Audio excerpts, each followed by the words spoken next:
In June 2000, the Austins enjoyed what was to be their last family holiday. A month after this home video was filmed, 3 members of the family were dead. On the 10th of July, Claire Austin didn't turn up for her shift as a carer. Her husband, Philip, visited her place of work. He told them that his wife wouldn't be in that day because she had back trouble. A man apparently at ease with himself and with the world. In reality, Claire was lying lifeless in a pool of blood on her kitchen floor, murdered by her own husband. But Phillip Austin wasn't finished yet. Later that day, he calmly collected his children from school. This isn't a red mist decision. This isn't, a loss of temper. This is a reasoned decision that a man has made that he's going to murder both of his children. After taking them out for a fish and chip supper, he strangled them. He killed his entire family. He killed the family that he had created, and he did so in such a cool and such a calm way. He tore half of my family out of our lives.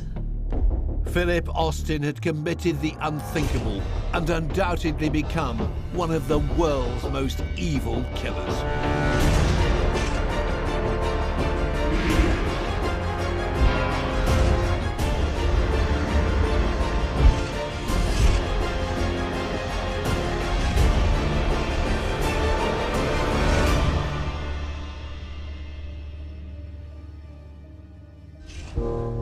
In the summer of 2000, the Austin family had disappeared, and there was no answer on the home phone. This was completely out of character, and as former Detective Inspector Andy Tennant remembers, local people were starting to worry. The children had not been at school for a week, and this was during term time, and no application had been made to take the children out of school. The community itself were a little bit anxious because they hadn't seen the family for a while. In fact, one neighbour had been out to Claire's car and had even taken the measure of marking the tyres against the curb to see if the car moved overnight, but it didn't. The horrifying truth behind their absence would soon be revealed. On Monday, the 17th of July 2000, the bodies of 31-year-old Claire Austin and her children, Kieren, aged 8, and Jade, 7, were discovered in the family home. The prime suspect was their 31-year-old husband and father, Phillip Austin, who was nowhere to be found. The damage that he did was not just limited to the 3 souls who lost their lives, but it affected everyone. Relatives, friends. It was a desperate, desperate thing to do. The quiet suburban street in the Standons Barn area of Northampton had been the family's home for 8 years. They'd appeared to neighbours to be an ordinary family. Now their home was a crime scene. When we have a family who appear to be normal from the outside and there is a domestic homicide and the children are killed, there's a tendency to think that these men have just snapped, they have just lost it. But that is not what happens at all. You do not go from being a psychologically healthy individual one day to killing your family the next. These cases, they're not about a loss of control. If anything, they're a way of gaining control. This killer's story begins in 1969. Phillip Austin was born that Valentine's Day in Northampton. His mother worked in a care home. His father was a lorry driver. This was a very traditional nuclear family, and he was an only child. Phillip's aunt, Maureen Taylor, remembers that he was a reserved little boy. We always noticed that he was quiet. I mean, if he was with my son, he sort of opened up a bit. But other than that, he was always quiet. He was one of those boys that always stood on the sidelines, always watching, never initiating anything. After finishing school, Phillip Austin went to work in a factory before securing a job in the warehouse for a supermarket chain. He was living with his mum and dad while working as a forklift truck driver. And then, in 1991, he met a girl called Claire Golden. 21-year-old Claire's close friend, Diane Beale, remembers how she loved a night out. We used to be on the dance floor dancing together and everybody was watching us and we didn't care. She was such fun, she really was. On the night in question, Claire was out with another group of friends. But she was keen to tell Diane all about her evening. She rang me the next day and said that she'd met somebody really nice. And she'd been sitting at a bar and he was at the opposite end of the bar. And he brought her a rose and then he took it round to her and that's how he introduced himself. She said he was really nice and she liked him. She was going to see him again. Claire was about 3 months younger than he was, and she was different in every way. She was fun, she was gregarious, she was loyal, she was happy about everything. Not someone you would expect to fall for this introverted night shift forklift truck driver. When Claire's mother and stepfather, Carol and Harry, met the new man in her life, he was not what they were expecting. He wasn't her type, he was quiet. I didn't dislike him or anything, you know, I just thought he was a quiet guy that didn't have a lot of interests, you know, and I couldn't blame him, he didn't share the same interest as me. 22-year-old Austin's relationship with Claire progressed rapidly. Claire very quickly became pregnant after they met. Phil moved in while she was pregnant, but she was looking forward to it. And I was happy for her because she seemed happy. She said she loved him. News that there was going to be a new baby in the family was met with excitement by the prospective grandparents. My husband used to say, I'm not old enough to be a grandfather and I'm not going to be married to a grandmother. And we used to laugh about it. On the 19th of February 1992, the family welcomed Kieren Michael Austin into the world. Harry and I went up to the hospital to see her, and oh, it was just gorgeous. I went out and bought a video camera. And I remember doing the video, trying to do this professional video. Hello. Hello, it's old Granny Quinn. Yeah? Granny Quinn, yeah. Don Camilleri. Thank you very much. 23-year-old Phillip Austin seemed to rise to the responsibility of fatherhood. He was very, very hands-on. He used to feed him, change his nappy. He was really hands-on. Whilst the couple began to settle into their roles as parents, it became evident that Austin's mother, Linda, had very fixed ideas about how her new grandson should be brought up. Linda was going to be the one that was going to be in charge, and that was it. You know, and I can understand why Claire got a bit upset about it, shall I say. She thought, well, you know, why should she tell me what I can and can't do with my baby, sort of thing. Relationships between Phillip Austin and his parents soon soured. Even at little Kieren's christening, his mother couldn't hide her disdain. She had a real long face, and not long after that, she stopped seeing them and didn't speak to them. They had an argument. She tore up every photo she had of Kieren, and that was it. There were 1 or 2 attempts at reconciliation, but Austin had made his mind up. He didn't want anything more to do with his parents. I think this is perhaps a way of Austin isolating his family from outside criticism, because when that's missing, you're not called to account for your behaviour. When Kieren was just a few months old, Claire fell pregnant again. Jade Carol Austin was born on the 22nd of April 1993, just 14 months after her brother. When Jade was born, oh my goodness, I mean, she was just everything. She was so pretty, and she was like a little doll. Of course, Harry was ready with his video camera as Kieren met his baby sister for the first time. There she is. Hiya. Come in. After Jade came along, what I could see, a very happy family. That's what I thought, anyway.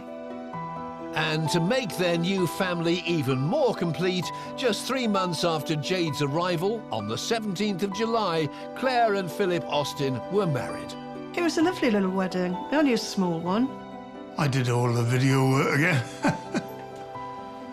That was a good day and I enjoyed it. Whilst Claire's family and friends turned up in their droves to congratulate the happy couple, Austin had only 2 guests. We weren't invited to the wedding, so none of the family were, because in the end, Phillip cut himself off from everybody. His half of the church was almost deserted, whereas hers was absolutely packed. If ever there was a demonstration, a perfect example of the strange nature of their relationship, this was it.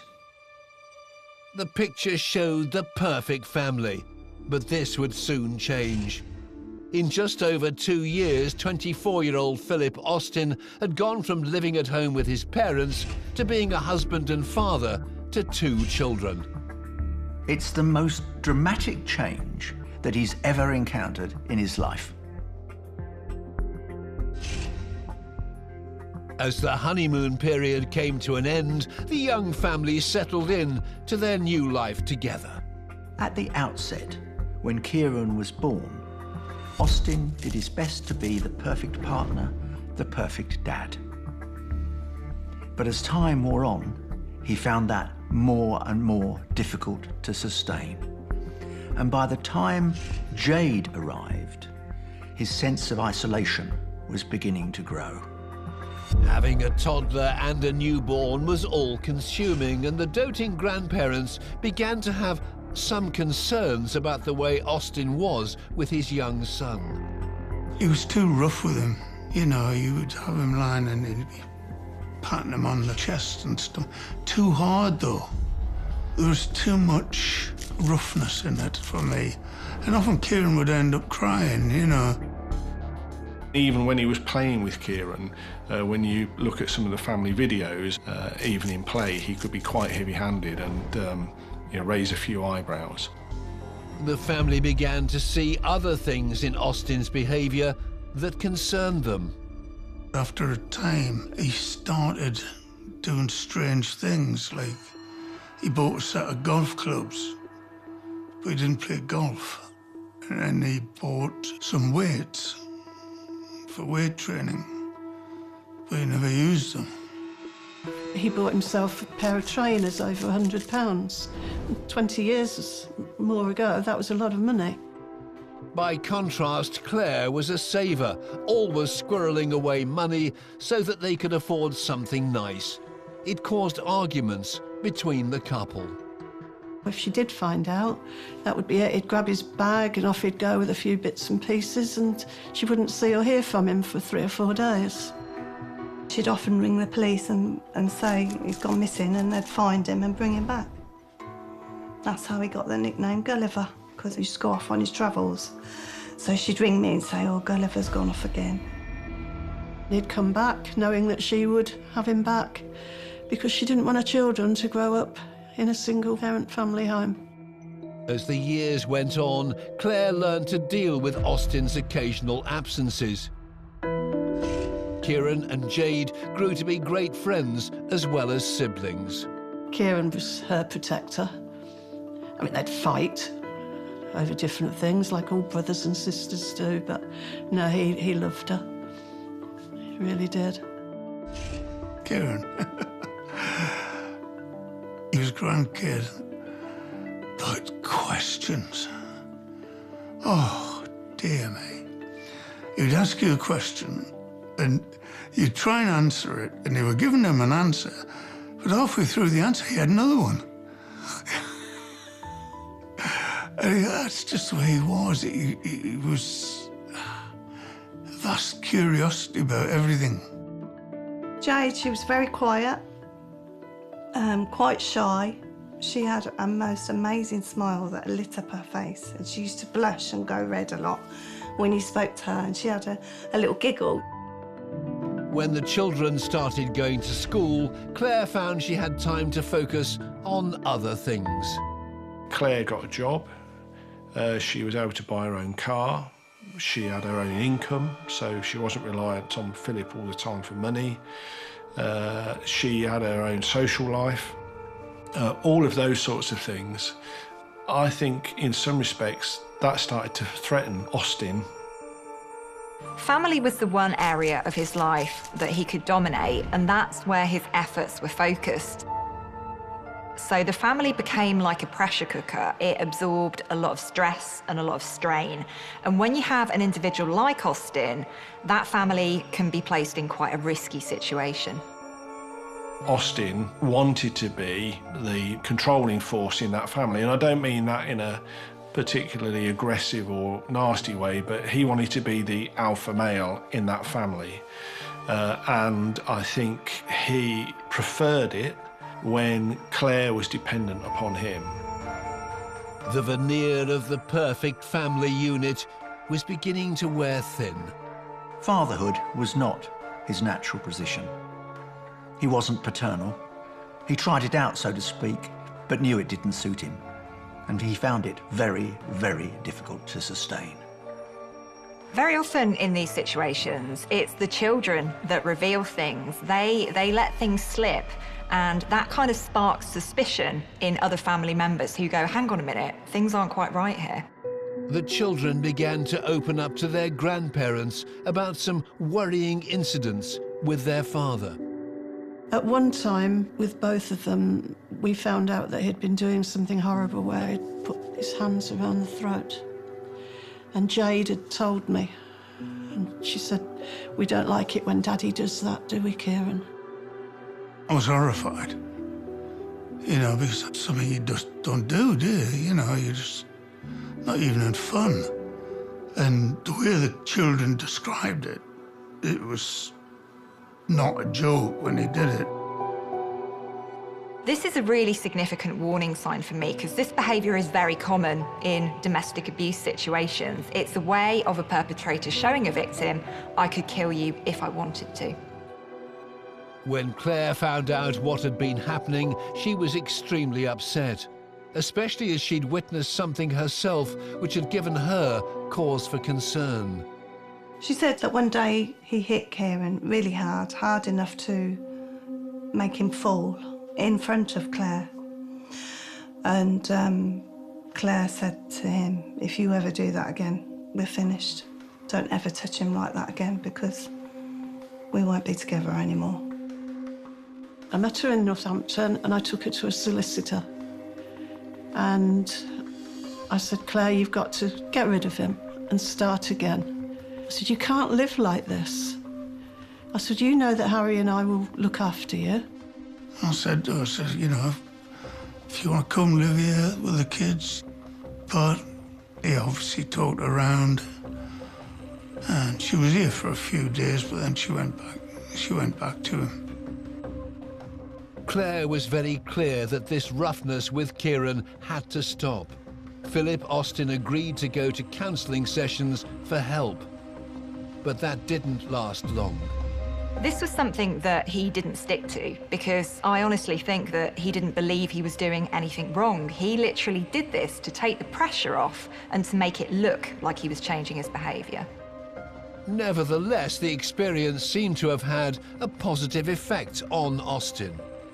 She told me that he was spending a bit more time with Kieren. They were cooking together and going for walks and playing football, and it seemed to be working and making things easier in the house. And she said, he's getting help, and I think it's working. I think everything's going to be all right. Things appeared to have turned a corner. 31-year-old Austin was making a real effort with the children and had stopped being so frivolous with money. In the summer of 2000, they went on holiday to Fuerteventura with Claire's cousin. When they came back, we picked them up from the airport. They were full of the holiday. They enjoyed it so much. And they kept talking about going on another one. And Carol evidently said to Claire, you know, come on, you know, you can't be going on another holiday straight away. Claire said, no, I've got plenty of money, got some saved up in the bank. The holiday seemed to have done them all the world of good. 3 weeks later, Carol spent the day with Claire and was pleased to hear that things between the couple were going well. We used to go shopping on a Thursday. And that day she told me that they were getting on better than they'd ever done. But despite Claire's optimism, the tide was about to turn. On Sunday, the 9th of July 2000, they were looking forward to a family treat. The whole family was supposed to have been going to the cinema. And again, Austin was helping Kieren, I think it was, with some homework. He'd got frustrated with Kieren. He'd ended up shouting at Kieren and getting angry. He'd had a right go at Kieren. And I think he went over the top, so probably Claire had a bit of a go at him about that. And then he went in the bathroom and stayed there for most of the day. They missed the film. On the Sunday evening, I phoned up to see if they'd enjoyed it. And he answered the phone, something he never ever did. And he said Claire was upstairs, so he's very quiet. And the way he spoke, I thought there's been an argument. So I just said, I'll tell Claire I'll phone her tomorrow. The rest of the week, I kept phoning, and all I got was the answer phone. We thought, oh, well, you know, they're maybe trying to patch things up. I remember ringing up on the Wednesday, and I left a message saying, come on, Claire, you know, what you playing at? You know, what's up? Have we upset you? Why aren't you ringing us? I didn't start to worry until towards the end of the week, and her cousin, who they'd been on the holiday with, called in. And I said, have you heard from Claire? And she said, why? I said, well, I've been ringing and I can't get an answer. So she said, well, don't tell her that I've told you, but apparently he's playing up again. But she doesn't want you to know because she doesn't want you to worry. Which is why we didn't do any more. By Monday, the 17th of July 2000, Kieren and Jade had missed a whole week of school. Concerned by the children's absence, staff tried to contact the Austin family, but their calls went unanswered. The phone rang and it was the school secretary.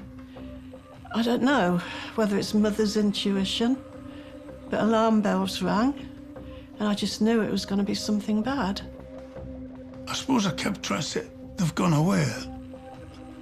I bet they've booked this holiday and gone away, and just not said anything to anyone.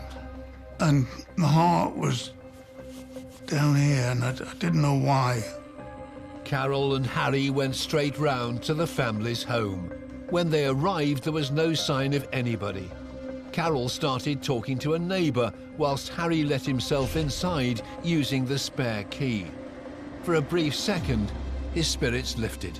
And there was all letters and stuff behind the door, so I had to push hard to get it open. And I thought, yeah, because they've gone away, you know. Anyway, I got in the house, then this most awful smell hit me. I went down the passageway towards the kitchen, and I went into the kitchen. And I just saw Claire lying there, blood everywhere. And she had marks on her wrists. It looked like she'd maybe cut her wrists. Because murder, you know, murder was not in my mind. So I ran to the front door just as Carol was coming in. I said, Carol, don't come in. Claire's done something to herself. His face was just dreadful. I said, no, she hasn't. I said she wouldn't. And I just went straight in. And I went into the kitchen and Claire laid on the floor. And I just stood there. Lying lifeless beside Claire was Dandy, one of the family's pet poodles. As Carol took the scene in, her thoughts turned to her grandchildren. I said, oh my God, where are those children? And I went straight up the stairs, Harry following me, and there was Kieren laying across his bed. Carol stayed with Kieren, and I remember shouting, "Not Jade, please, not Jade." And I ran into Jade's room and she was lying on the floor. And I remember thinking, "You bastard, how could you leave your daughter lying on the floor like this?" The children had been strangled. You read books, you see things on television, you know, what the police need. They need somewhere that is at least disturbed.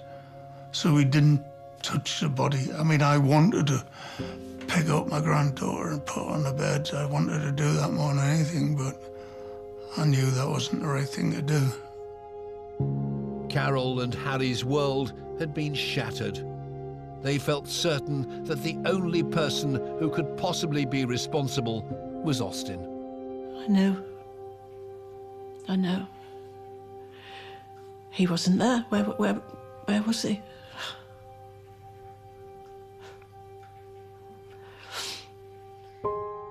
Former Detective Inspector Andy Tennant remembers visiting the family home. At first everything looked normal, but then we noticed ornaments had been knocked over and there was a slipper on the stairs. And then in the downstairs toilet, right in the corner, was one of Claire's earrings. And then in the hallway, there was another one of her earrings. So quite clearly, something had happened that had caused that amount of disruption. Claire was somebody who had had self-defense training, so when Austin did attack her, she put up a really significant fight. The evidence showed that there'd been a struggle which started upstairs in the couple's bedroom and ended with Claire's lifeless body in the kitchen. The only person absent from the house was Austin, but initially we couldn't just say, well, he's our offender.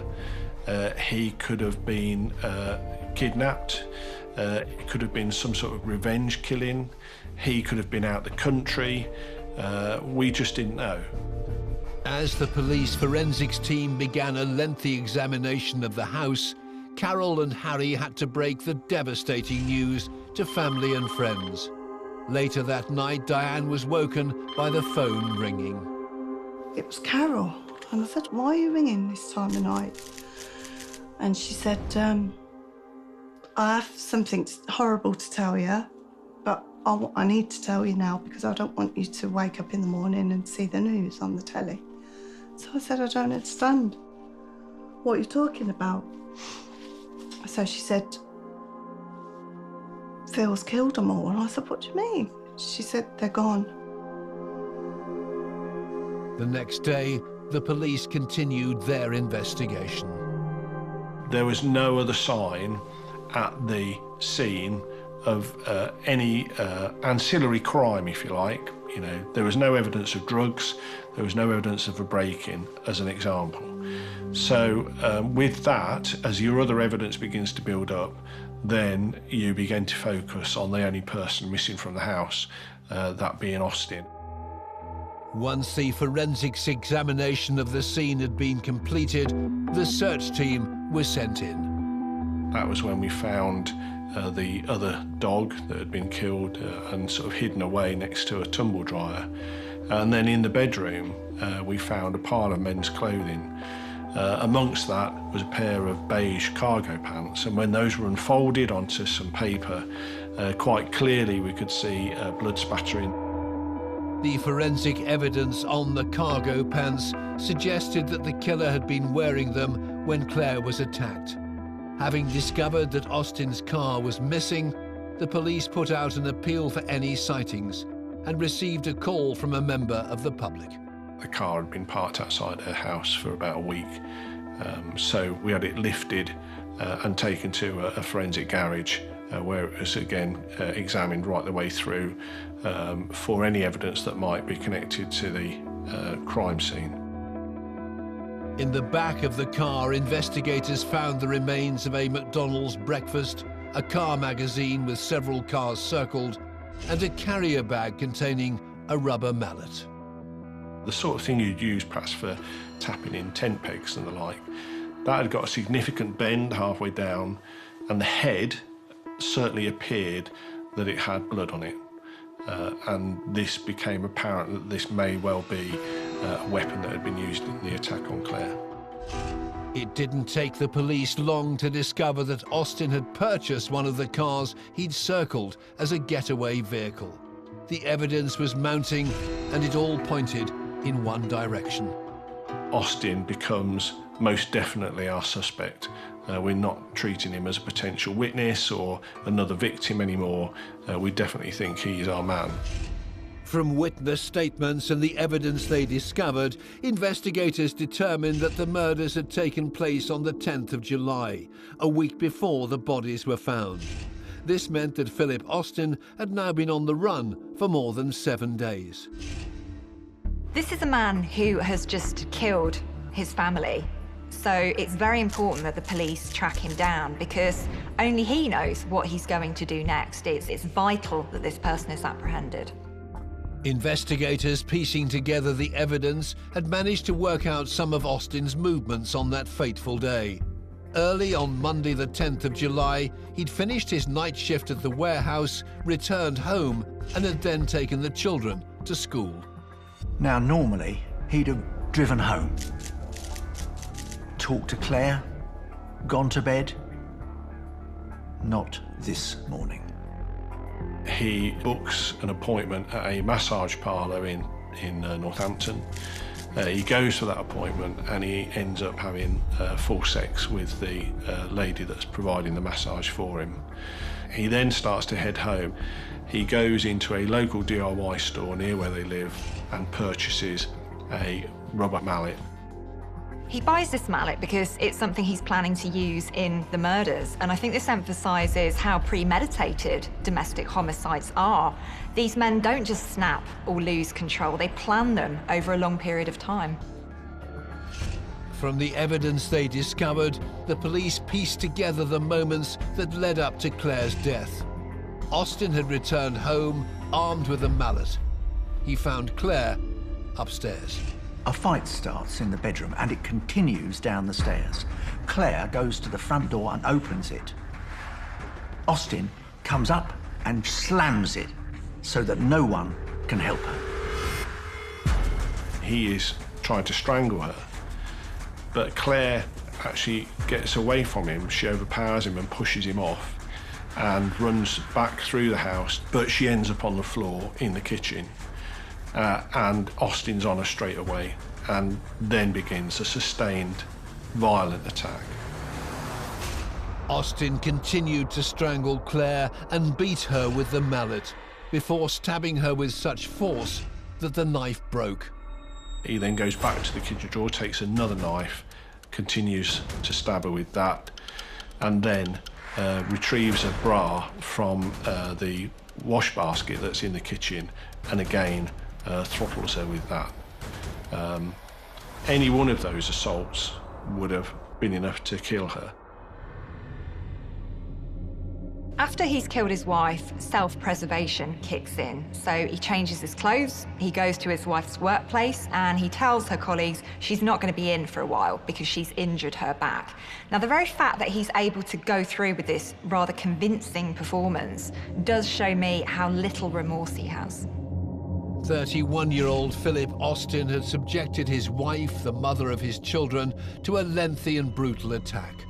Later that day, he killed his son and daughter too. The evidence proved that he'd planned the murders and his getaway in advance. Back in the incident room, investigators had been following the latest information on Austin's whereabouts. Bank records revealed that he'd been using his debit card whilst on a tour of the north of England, visiting the seaside and staying in bed and breakfasts. Once you come to the realisation of what you've done, most people probably just give themselves up or kill themselves. But they wouldn't go off on a holiday, which is what he did. He was a quiet customer, paid his bills on time, might go to the pub for a drink in the evening, but in effect was keeping quite a low profile and wasn't really raising anybody's alarm bells. Despite following up on every lead, the police still hadn't caught up with Austin. However, on the 20th of July, they had a breakthrough. A member of the public in the Lake District spotted a man in a car acting suspiciously and called the police. An officer responded and found that the man had cut his wrists. And in the conversation very early on, when the officer says to him, well, come on, you know, who are you? Austin says, well, you'll know me, I'm the man who's killed his wife and family. It quickly became apparent that his self-inflicted injuries were not serious. I think what he's trying to do here is place himself in the role of the victim. Look at me, poor me. Austin was flown back down to Northampton to face questioning. Potentially still at that time, he could allege somebody else had committed the offences, or he could allege again that, you know, he'd been kidnapped and abandoned up north, or he'd got amnesia or anything, we didn't know. But actually, Austin gave us a full account almost from as soon as we turned the tapes on. Under police caution, the 31-year-old detailed the attack on his wife, explaining that it started with a row. He says that at some point during that argument, the red mist comes down and he takes a swing at her, forgetting that he's got the mallet in his hand, and he catches her on the arm. They then end up having a full-blown fight. That version of events did not wash with Andy. At what point does that red mist stop? Because during that assault, particularly once they're in the kitchen, he's making decisions about where he's going to go, what he's going to use, what implement he's going to pick up next. That doesn't sound like red mist to me. That sounds like a man who's intent on murdering his wife. The police already knew that Austin had purchased a car before collecting 8-year-old Kieren and his 7-year-old sister Jade from school. But Austin revealed he'd taken the children on a drive lasting 7 hours. He goes over to the East Coast. They buy fish and chips, and he buys the children some drinks. But even at that stage, he's lacing their food and their drinks with a herbal sleep agent. And they only really go home when Austin's satisfied that they are very sleepy. Austin claimed that he returned home having forgotten what he'd done earlier that day. He recounted that he put the children to bed, and later that night, Jade woke up. He's trying to make out that he had some kind of episode in which he killed his wife and he killed the dogs. And it's only when his daughter asks him for a glass of water and he goes in the kitchen to get that he sees the bodies and he remembers what he's done, and then that triggers his later behaviour.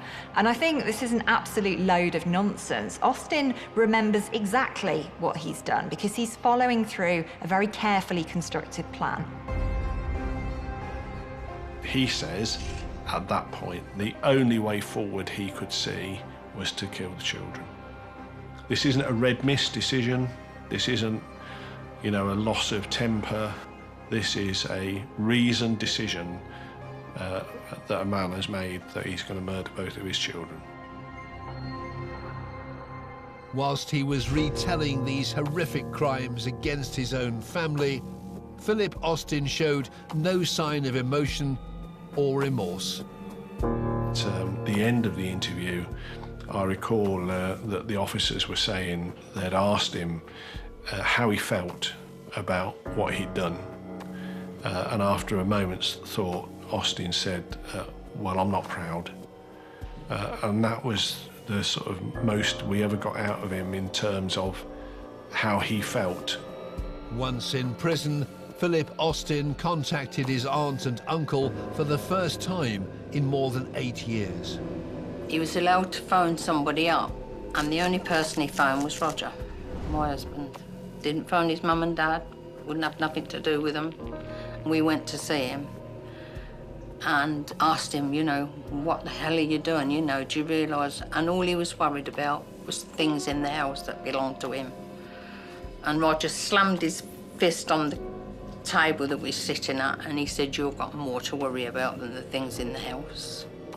And I just got walked out crying. Over the next 4 months, as the trial drew near, Austin's legal team attempted to put forward a defence of not guilty on the grounds of diminished responsibility. The way it was summed up for me was they were trying to get a psychiatrist that would say he was mad and not bad, and nobody would. So he went to trial as bad. On the 22nd of March 2001 at Northampton Crown Court, Phillip Austin changed his plea to guilty. He was sentenced to life in prison with a minimum term of 15 years. The prosecution felt this was too lenient and appealed. David Blunkett, the then Home Secretary, increased it to 20. But that equates, if you just count 3 lives, to just over 6 years per life. Less than that if you count the 2 dogs. That's not justice. If he would have jumped out the bushes and killed women who were jogging in the park, we would never see this individual out in public again. I think the fact that he killed his family has significantly reduced the length of the sentence that he received.